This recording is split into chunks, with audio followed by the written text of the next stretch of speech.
All right, everybody. We are at 4 o'clock. We're going to give people a little bit more time to come on in, um, but we're looking forward to going through some values-based investing together with Eventide, Sean from Eventide. So I'm going to give people a little bit more time to trickle in.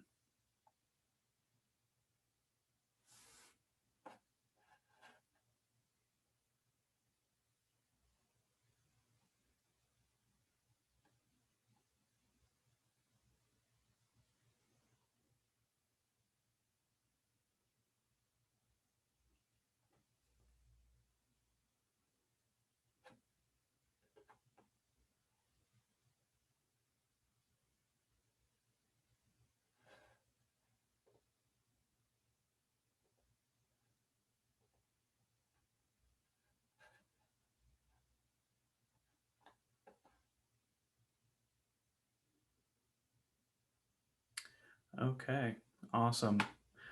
So we will go ahead and begin. Thank you all for joining us today.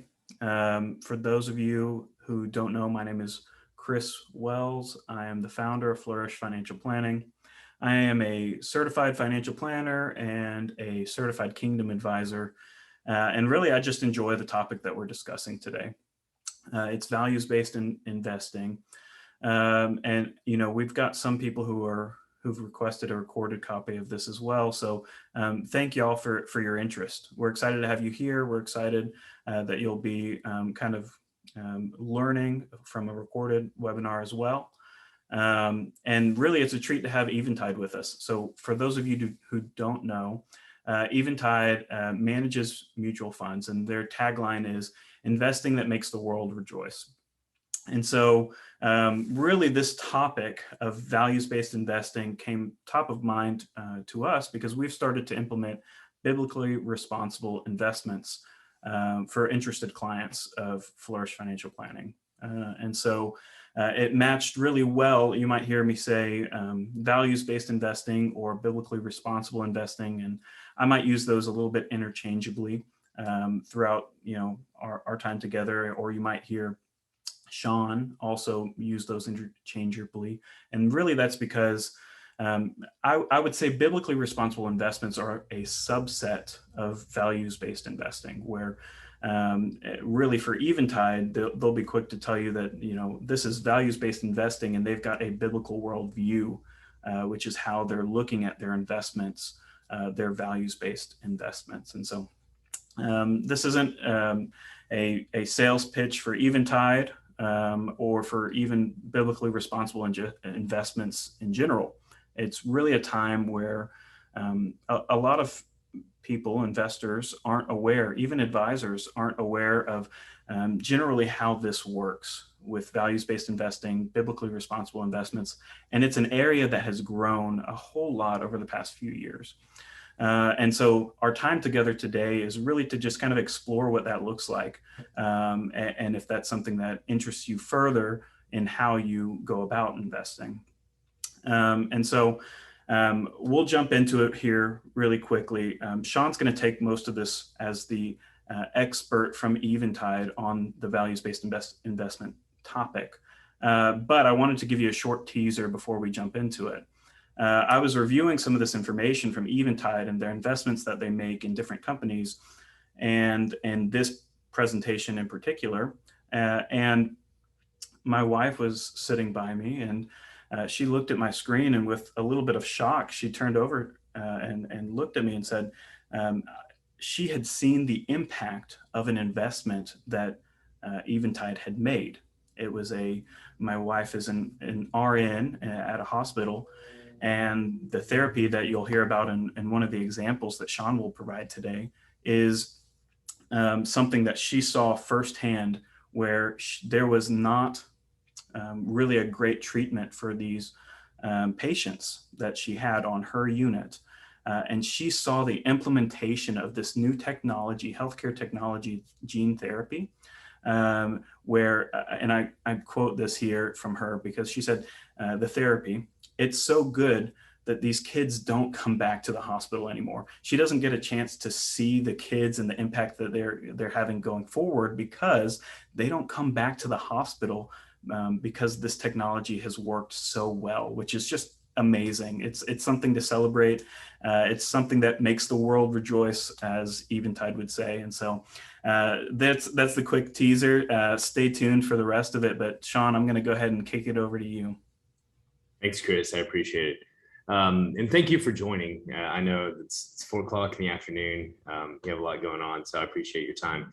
So I'll start with the most boring slide on this presentation. This is my bio. It just says, hey, I've been in the industry for a while, different roles at different companies. And I actually sought out Eventide because I believe that they were just such a competent asset manager, but more so I believed in their mission. And we'll get into kind of what values-based investing is and a little bit of how we've implemented it here at Eventide. I do want to reiterate what Chris already said, that this presentation is not meant to be a investment advice at all. And so over the course of the presentation, since the nature of the presentation is investing, if you have any questions about your own situation, make sure you contact your financial advisor or Chris with questions concerning your particular situation.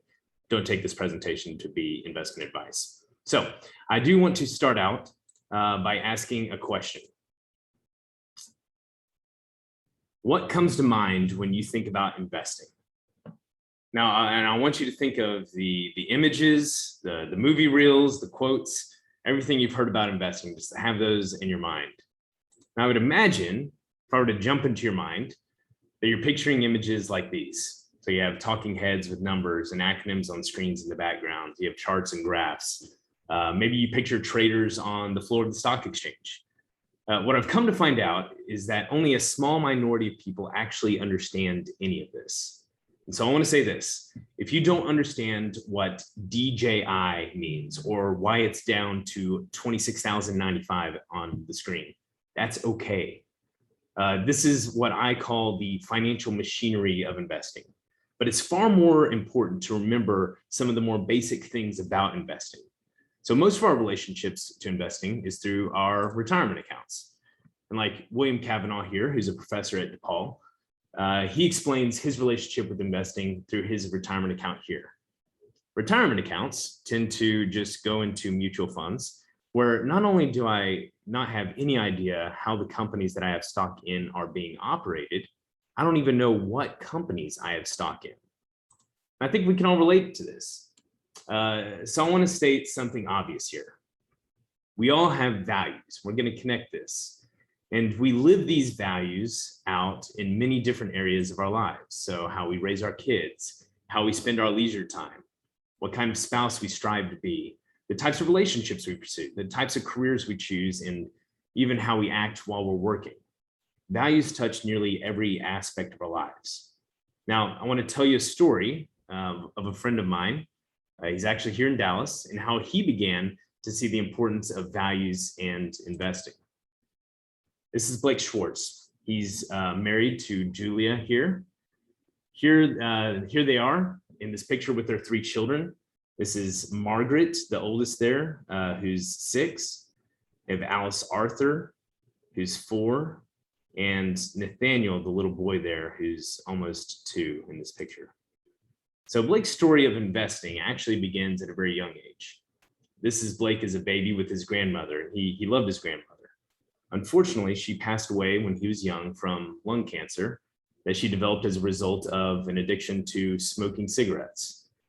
But before she passed away, she set up a trust fund for Blake that he would gain access to when he turned 18. So fast forward to when Blake turns 18 and he receives this trust. Now, when he begins to look into the financial statements of this trust, he noticed something interesting.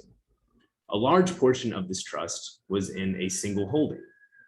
And some people would just be bothered by the fact that this trust was not diversified, but Blake was actually bothered by the company that this stock represented. The name of the company was Altria. And if you're familiar with Altria, you know that it's one of the largest cigarette manufacturers and distributors in our country. So in fact, Altria was the company that distributed the cigarettes that Blake's grandmother would buy.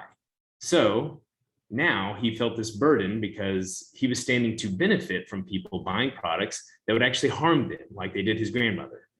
And this drew an interesting connection for Blake. At its most basic level, investing is company ownership. So when we buy the stock of a company, we become a part owner of that company. And the reason we do this, of course, is we want to receive the rights to receive any potential profit and growth that may come in the future. So now what we realize from Blake's story is that profits come as a result of certain business activities. And these activities can be wonderful. They can actually truly provide value for society, or they can also be harmful, as they were in this case.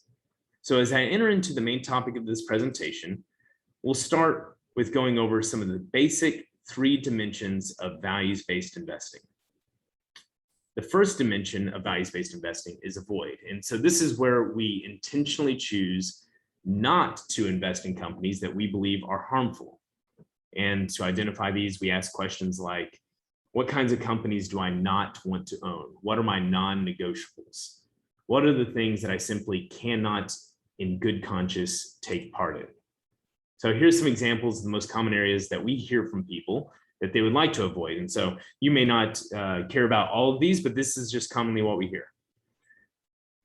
Abortion, alcohol, animal cruelty, environmentally irresponsible actions, gambling, pornography, predatory lending, tobacco, vanity, luxury, violent video gaming, and weaponry. So this causes them to want to avoid investing in companies in these areas. They say, you know what, overall, I would just rather not profit off of someone's addiction or something that is harming them. So they choose, that's the first dimension. They say, you know what, I just want to start there. I want to make sure that my investments aren't in companies that are harmful. Now, I want to go back now to the Schwartz family. So Blake and Julia actually had their firstborn child, Britton, before they had their 6-year-old daughter, Margaret. Britton was born with a tragic inherited disease called spinal muscular atrophy, or SMA. The disease is caused by a genetic disorder where motor neurons cannot make a necessary protein called SMN. That's survival motor neuron. And without the ability to make this protein, motor neurons die. So this leads muscles to progressively atrophy to the point to where even breathing becomes impossible. At the time of Britton's birth, there was only a 20% chance of living to 24 months if you were diagnosed with this, with basically a 0% chance of surviving into adulthood. So Blake and Julia were obviously heartbroken when they received this diagnosis, and they sought everywhere for a cure. Unfortunately, there were just no treatments available at the time. So Britton died at 8 months. And as you can imagine, this was tragic for Blake and Julia.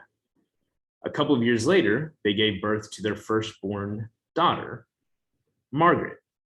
And a couple years after Margaret, they gave birth to another daughter. And this is Alice Arthur. Unimaginably, she too was diagnosed with SMA. But this time, the possibilities were different. Just in that short amount of time between Britton's diagnosis and Alice Arthur, there was now not only one, but 2 therapies for treating SMA. And here she is on a flight to the University of Ohio, where she would be the 13th baby to receive a new gene therapy to treat SMA. So let me explain to you what gene therapy is, and stick with me here. We're going to get just a little bit scientific, but I promise it's interesting. It sounds a little bit like science fiction. It's a new innovation in the area of biotechnology. So we can now understand with different diseases exactly where the human genome is broken. So in the case of SMA, we can determine that the reason someone is not producing this healthy protein that they need, and we can actually deliver a healthy copy of this gene to the cells that need it. So if you remember in biology, go back with me here, every cell has a function. The DNA that is located inside each cell tells it what to do. So in the case of SMA, the DNA is failing to tell the cell to create this protein. So gene therapy fixes that to where DNA now tells the cells the appropriate message to create the protein. And Alice Arthur received this treatment, and it worked. So if you remember, I showed you her picture earlier. She's a healthy 4-year-old girl, and she would not be here if it weren't for that treatment. And when we were talking to Blake about his story, he had this to say: as my eyes have been opened to God's redemptive purposes in the world and what he's doing, I've seen how investing can change people's lives. So why does Blake say he sees how investing can change people's lives? Like, what's the connection here? Alice Arthur received a treatment that was developed by a biotech company. Well, do you remember this image here that I just showed you? The reason investing exists is for investors to supply capital to businesses.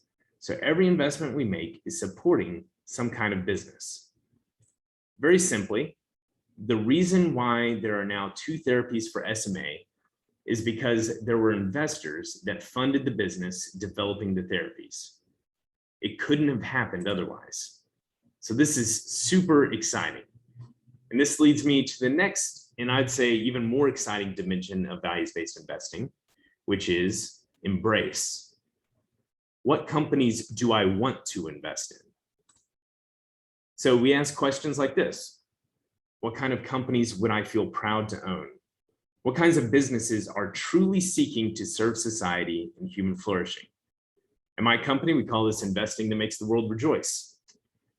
There's a way to invest that actually seeks to support the types of companies that the world needs in order to help it flourish, while also seeking to grow your money. So we start by asking, what are ways that I can grow my money while also providing the needed capital for companies helping society flourish? It is in this intersection that we may find what we call themes to invest in. And you can see some of the themes here. Some of these may seem ordinary, like themes that serve businesses, like big data, that helps businesses organize mass amounts of data that they can then put to productive use, or cybersecurity that helps people protect their online data. Then we get into themes like pediatric and orphan diseases, like the one we just covered. Now, beyond the themes, where we're looking at what the company is doing, we also look for how a company is doing what it is doing.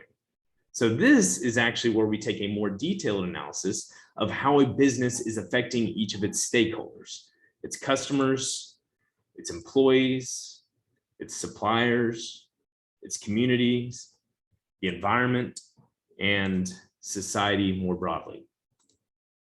So just to get you thinking along these lines, these are some questions that we might ask. Is this company meeting an important human need? Are customers delighted? Do employees love their jobs? Are suppliers valued as strategic partners? Are communities better off for a company's presence? Is the environment being cared for and protected? So in general, if we answer yes to these questions in regards to a particular company, this would be a company that we would want to embrace and invest in. Now, there is one more dimension that I'd like to talk about. So since we have covered avoid, where we choose not to invest in certain companies that we believe might be harming society, and we've covered embrace, where we seek out companies that we believe have a positive effect, well, now I want to talk to you about engage. Since when you do invest in a company, you are now an owner of that company. And this ownership comes with power. So we ask this question: how can I use my power as an owner to partner with companies to continue a path of excellence and create still more value in the world? Now, this engaged dimension is not something normally that you would do. It's something that the person managing your investments does on your behalf. So we take the values of the Schwartz family and other investors and express those to the companies they're invested in on their behalf. So this looks like close partnerships with the management teams. We actually get to know the management teams of the companies that we're invested in. Active involvement in proxy voting, in advocacy and dialogue in key issues. I'm going to give you an example of this in just one moment. So engage looks like actively working with the companies that you're invested in to continue to advocate for positive results. There's a basic framework for values-based investing: avoid, embrace, and engage. So remember those. But here comes the important question to ask, and I know that you're thinking, What about performance? When we think about our values, a lot of times we think about this in opposition to performance. You can either have an investment strategy that makes you a lot of money, or you can have one that aligns with your values. That's how we think. But here's the way one person put it to me, and I believe that this might be the question that you're thinking too. I appreciate the values-based investing point, but can we both agree that profitability is a core requirement? We can't just rely on good feelings to drive our investment decisions, right? Well, this is a good question. I want to address it in case it's something that is coming up in your mind. I think the best way to respond to it is in respect to the 3 dimensions that we spoke about. So first, there's avoid. By nature of avoiding certain companies, you are indeed limiting your universe. So if you avoid a tobacco company that you would have otherwise invested in, and that tobacco company ends up going on a huge run, well, you were definitely at a disadvantage by not being able to invest in it. It can happen that a company you avoid for values ends up actually performing poorly, but that might be happenstantial and we can't rely on that type of outcome. So a lot of this ends up being arbitrary. So avoiding by itself without any other implementation has the potential to have a negative effect.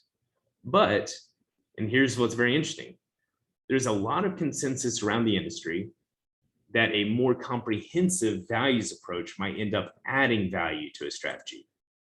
So here's John Hale, who is head of sustainability research at Morningstar. And this is a highly regarded research firm in the industry if you're not familiar with Morningstar. The idea that sustainable investing is a recipe for underperformance is a myth. Like most myths, there is a kernel of truth to it. That exclusionary screening for non-financial reasons can limit portfolio performance. We found evidence in the research that exclusionary screening can have a negative effect. But the research also finds intriguing evidence of a positive values-based inclusion effect, which is bolstered by company-focused research suggesting that firm-level sustainability performance is associated with better financial outcomes. So there are 3 dimensions to expressing this ownership perspective: avoid, embrace, engage. And we'll take each of these in turn, starting with avoid. This is why we believe that what's right is also what is smart. So meaning that if you bring an ethical vision, a values-based vision to your investment approach, it can actually help. And we're going to walk through this. I'm going to illustrate it to you here. I showed you this diagram earlier that depicts each of a business's stakeholders, those that are affected by a business's activity. Up top here is you, the shareholder. So then you have customers, you have employees, you have suppliers, communities, environment, and society more broadly. And I want to show you that when they're served well, it tends to have a positive impact. And when they're not served well, it tends to have a negative impact. So we're going to start with an extreme negative here, a worst case scenario for a business. So when a business cuts back on services or product quality, customers walk away and tell others to steer clear. This is basically what we mean. We say businesses that treat their customers well, their stakeholders, do well. And when a business neglects the customers, this is how it can have a negative effect. It's not just doing what is right, it's doing what's smart. When a business treats employees as costs to be minimized, they check out and invest the bare minimum. So this is where employees spend a lot of their time just updating their LinkedIn profiles for the next job instead of actually working at the job that they're currently in. When a business treats suppliers harshly, they meet expectations, but nothing more.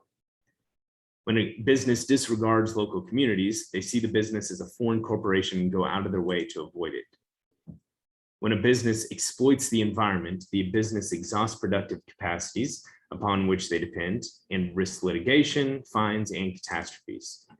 When a business harms society, the world is made worse, and the business draws ire and condemnation, and many face boycotts, divestment, and regulation. So I know that this is an extreme example, but we can at least agree that there is some effect that values can have on business performance. So now I want to look at the inverse impact of a positive relationship between business and its stakeholders. So when a business delights its customers, they become loyal patrons and go on to promote the business to their friends and family. When a business treats employees as assets to be maximized, they invest their passion and creativity in the mission of the business. When a business values suppliers as strategic partners, they look for ways to help the business succeed. And when a business invests in local communities, they see the business as a favorite local business and go out of their way to support it. And when a business cares for and preserves the environment, it flourishes and sustains the business with its productive yield again and again. And when a business adds value to society, the world is made better and the business wins praise and admiration, and often market share. So here we see how considering how a business operates and treating each of its stakeholders can be valuable insight into how that business might perform. We call this type of business analysis Business 360.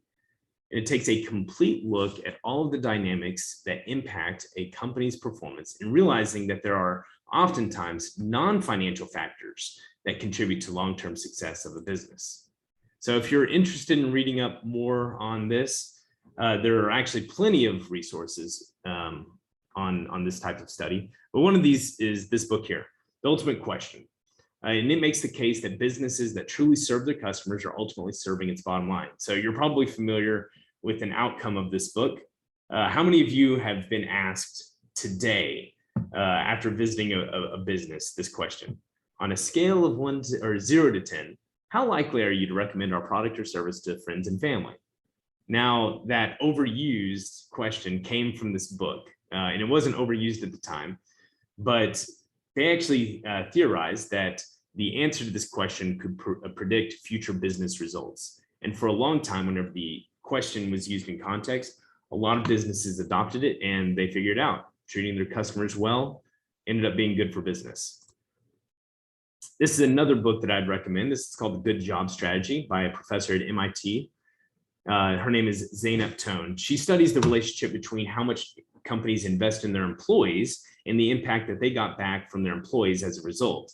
So this is another fascinating read. I would recommend this book to you.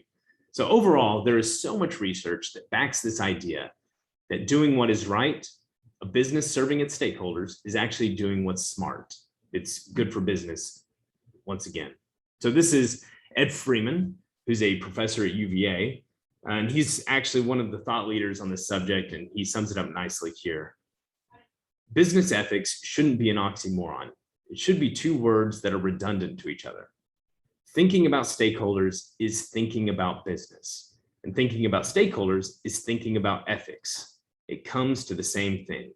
So embracing companies that are creating value for society is not antithetical to a sophisticated investment strategy. It has the ability to enhance it. So now finally, how does engaging impact performance?